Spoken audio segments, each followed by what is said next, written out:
Right. And so now we talked about the how judo system, especially around free sparring can help with self-defense in both physically and mentally. But there is some criticism out there about judo in that, especially around the rule sets around the randori, the sparring, where the leg grabs and then you can't punch or all this. So what do you say to that? There's always criticisms for every rule set and every martial art. Right. People have this very high. I'm not shit on boxing. I love boxing. I box myself, but it's like you look at any boxing match and what percentage of the time are they linked up in that clinch position? A good portion of the time. Yeah. Every round you see like 3 or 4 times where they're just like clinched up and they're like, okay, like nothing bad can happen here. Let's look at the referee. Like that's the biggest. It's a huge gap in boxing. Right. It's like, I'm going to knock you out. And if you have very basic boxing skills and then you could only just play defense and then try to force a clinch, like people could do that even with a nice big skill gap in the two boxers, right? And I'm not talking about like, can I close the distance between Mike Tyson and then force a clinch? I'm not saying that. I'm talking about two boxers, right? High-level boxer and like a mid-level boxer. Can the mid-level boxer force a clinch and then throw them?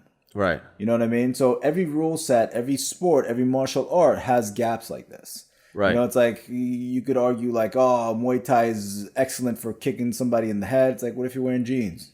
Right. You know what I mean? What if the guy? Raise your leg that high. It's like, okay, what about look at combat sambo? You kick, punch, shooting on the legs. Everything about combat sambo is the way to defend yourself. Okay, what if the guy's a knife? Right. What if you get pepper sprayed first? Yeah, like I pepper spray is great. A lot of people have it. People can purchase it on eBay. Yeah, they might be far more effective, actually. Yeah, very effective. Yeah. And, it really always does come down to the question of, like, who you're defending yourself against. If you're defending yourself against an MMA fighter, because you spilled beer on his shoes or something like this, and the guy was pissed off in a bar, and he's, like, shoving you, and he has 30 pounds on you, and you did 3 months of judo classes, you're going to get rocked. Right. That's without a doubt, and then people are going to be like, judo player gets beaten by MMA fighter. It's like, well, that's not really what happened here. Right, you got to take the whole context. Skilled fighter beat the piss out of somebody who just started judo a couple weeks ago or a couple months ago. Yeah. So there is tons of context that gets taken out of it. It's the classic question of like wrestling versus BJJ. Which would win? It's like, what are we talking about here? Right. And you see these things on YouTube. I saw a video the other day of like a Kung Fu master versus MMA fighter. Oh my God, we might have watched the same video. It's like, was it a compilation of all this Kung Fu masters? Yeah, they do all this stuff.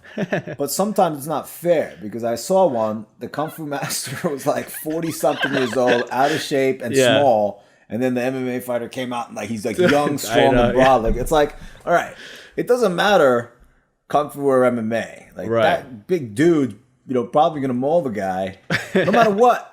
You know what I mean? Like that's not fair. It's not. You're not comparing apples and apples. You know what I mean? Apples and oranges. You're comparing like apples and monkeys. Like that's how different the thing is. Right. Thank you for watching the highlights of my podcast. You can click here to listen to the episode, or you can click here to watch more highlights from the other episodes that we've done. You can also listen to it on all major platforms where podcasts are played. Thank you very much.